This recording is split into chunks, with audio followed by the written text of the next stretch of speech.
कार्तिक मास के पहले दिन पढ़े ये व्रत कथा। वैवाहिक जीवन में नहीं आएंगी दिक्कतें। प्रिय श्रोताओं, कार्तिक मास सबसे शुभ महीना होता है। मान्यता है कि श्री राधा मदन मोहन का सबसे प्रिय महीना कार्तिक ही है। इसका वर्णन हरि भक्ति विलास में किया गया है। न कार्तिक समो मासो न कृतेन समय युगम, न वेद सदृश न तीर्थ गंगाय समम, कार्तिकः प्रवरो मासो वैष्णवनम प्रियः सदा, कार्तिकम स्कलम यस्तु भक्त्या सेवते वैष्णवः। प्रिय श्रोताओं, कार्तिक के बराबर कोई दूसरा महीना नहीं है और सत्ययुग के बराबर कोई युग नहीं है। वेदों के बराबर कोई शास्त्र नहीं है। गंगा के बराबर कोई तीर्थ नहीं है। कार्तिक सभी महीनों में प्रमुख है और वैष्णवों, कृष्ण के भक्तों को बहुत प्रिय है। इसलिए वैष्णव इस महीने में परम भगवान की बड़ी भक्ति के साथ सेवा करते हैं। कार्तिक का महीना प्रारंभ हो चुका है। इस माह को बहुत ही पवित्र माना गया है। मान्यता है कि इसी माह में भगवान विष्णु अपनी योग निद्रा से जागते हैं और तब सभी तरह के मांगलिक कार्य प्रारंभ हो जाते हैं। प्रिय श्रोताओं, पुराणों में भी कार्तिक मास की महिमा का वर्णन मिलता है।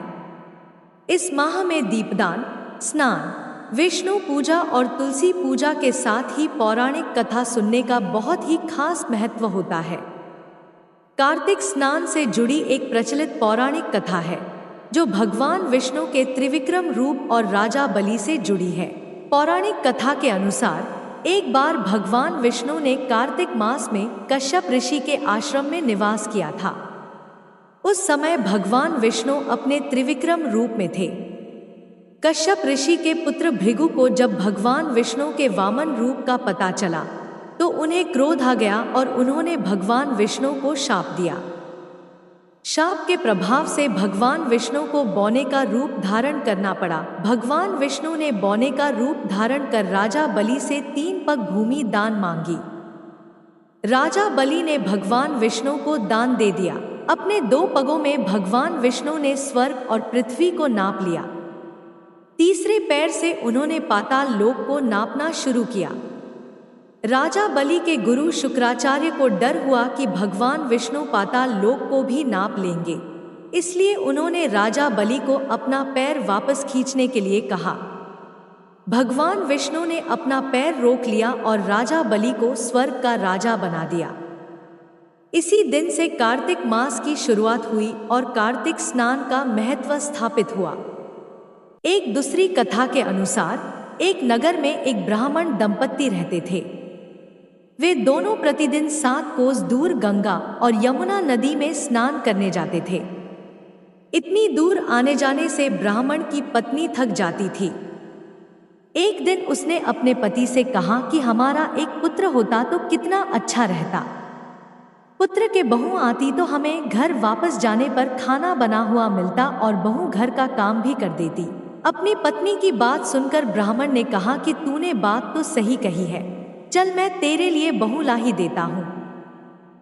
ब्राह्मण ने कहा कि एक पोटली में आटा डालकर कुछ मोहरे रख दे। ब्राह्मण के कहे अनुसार उसने पोटली बांधकर दे दी। पोटली लेकर ब्राह्मण चला गया।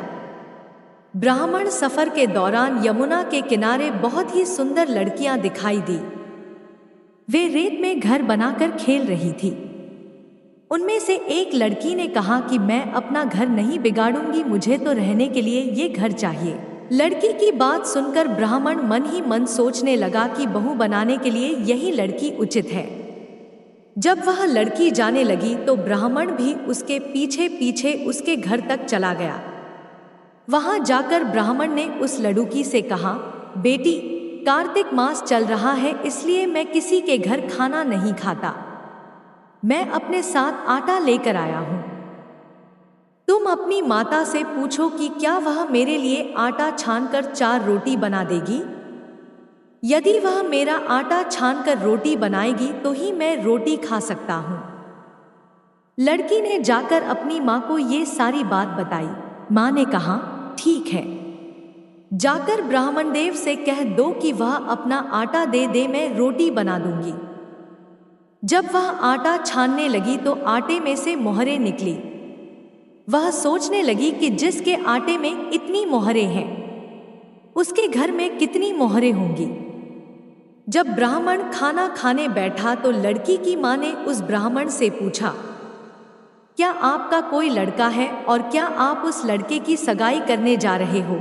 यह सुनकर ब्राह्मण ने कहा कि मेरा लड़का तो काशी में पढ़ने गया हुआ है, लेकिन यदि तुम कहो तो खांड कटोरे से विवाह करके तेरी बेटी को अपने साथ ले जाऊं। लड़की की मां ने कहा, ठीक है ब्राह्मण देव। इस पर लड़की की मां ने लड़की की खांड कटोरे से शादी करके ब्राह्मण के साथ भेज दिया।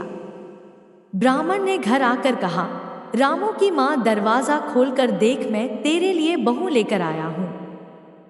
ब्राह्मण की पत्नी भीतर से ही बोली, हमारे तो कोई बेटा बेटी नहीं है तो बहू कहां से आए? दुनिया तो ताने मारती ही थी, अब आप भी मारने लगे। ब्राह्मण ने कहा, तू दरवाजा खोलकर देख। तो जब ब्राह्मणी ने दरवाजा खोला तो सामने बहू को खड़ी देखा। उसके खुशी का ठिकाना नहीं था। उसने बहू का स्वागत किया और आदर सत्कार से अंदर ले गई। अब जब ब्राह्मण अपनी पत्नी के साथ नदी स्नान करने जाता तो पीछे से बहू घर का सारा काम करके और खाना बनाकर रखती थी। वह उनके कपड़े धोती और रात को हाथ पैर भी दबाती थी। इस तरह बहुत दिन बीत गए। ब्राह्मणी ने अपनी बहू से कहा कि बहू कभी भी चूल्हे की आग मत बुझने देना और मटके का पानी खत्म मत होने देना। परंतु एक दिन चूल्हे की आग बुझ गई। यह देखकर बहू घबरा गई और भागी भागी अपनी पड़ोसन के पास गई और कहा कि मेरे चूल्हे की आग बुझ गई है, मुझे थोड़ी आग चाहिए। मेरे सास ससुर सुबह 5 बजे से गए हुए हैं। वह थके हुए घर आएंगे, इसलिए मुझे उनके लिए खाना बनाना है। यह सुनकर पड़ोसन ने कहा कि तू तो बावली है, तुझे यह दोनों मिलकर पागल बना रहे हैं। इनके कोई पुत्र नहीं है, ये निःसंतान है।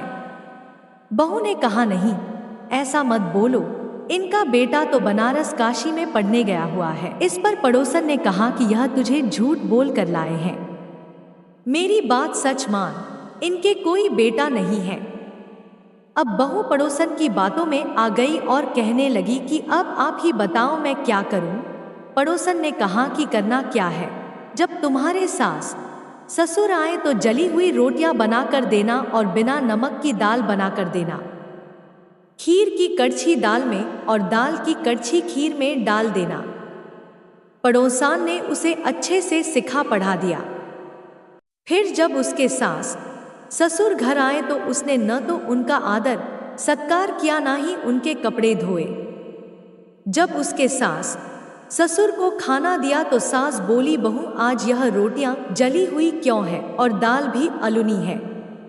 तब बहू ने पलटकर कहा कि एक दिन ऐसा खाना खा लोगे तो कुछ बिगड़ नहीं जाएगा तुम्हारा। सास ससुर को खरी खोटी सुनाकर वह फिर से पड़ोसन के पास गई और बोला कि अब आगे क्या करना है। पड़ोसन ने कहा कि अब तुम सातों कोठों की चाबी मांग लेना। अगले दिन जब सास ससुर स्नान करने के लिए जाने लगे तो बहू अड़ गई कि मुझे तो सातों कोठों की चाबी चाहिए।